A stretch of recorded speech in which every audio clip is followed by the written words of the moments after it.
Iran மீதான America மற்றும் இஸ்ரேலின் தாக்குதலுக்கு ஈரானின் நட்பு நாடுகள் கண்டனம் தெரிவிப்பது போன்ற சம்பிரதாயமான எதிர்வினைகளை ஆற்றியதை தாண்டி எதுவும் செய்யவில்லை. இந்த மோதலில் ஈரான் கிட்டத்தட்ட தனித்துவிடப்பட்டுள்ளது. நட்பு நாடுகளுக்கு பாதுகாப்பு போன்ற துறைகளில் உதவுவதை விட ஹிஸ்புல்லா, ஹவுதி போன்ற ஆயுதமேந்திய படைகளை வளர்த்து விடுவதில் ஈரான் கவனம் செலுத்தியது. இஸ்ரேலின் தொடர் தாக்குதலால் இப்போது இந்த படைகள் வலுவிழந்துள்ளன. இந்தியா தனது பிராந்திய மற்றும் பொருளாதார நலன்களுக்காக ஈரானை ஒரு முக்கிய பங்காளியாக கருதியது.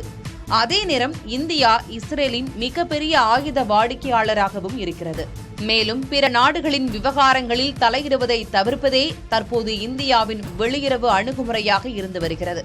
சீனா ஈரானின் மிகப்பெரிய வர்த்தக பங்காளியாக இருந்தாலும் அமெரிக்காவுடன் நேரடி மோதலை தவிர்க்கவே விரும்புகிறது.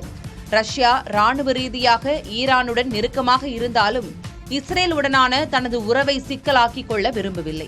எனவே ஈரானுக்கு வழக்கமான சில ராணுவ உதவிகளை வழங்குவதை தாண்டி வேறு எதையும் செய்ய ரஷ்யா தயாராக இல்லை. ஈரானின் வெளியுறவு கொள்கையாலும் அதன் நட்பு நாடுகள் தங்களது பாதுகாப்பு மற்றும் பொருளாதார நலன்களுக்கு முன்னுரிமை அளிப்பதாலும் இந்த மோதலில் ஈரான் தனித்துவிடப்பட்டுள்ளதாக சர்வதேச அரசியல் பார்வையாளர்கள் கூறுகின்றனர்.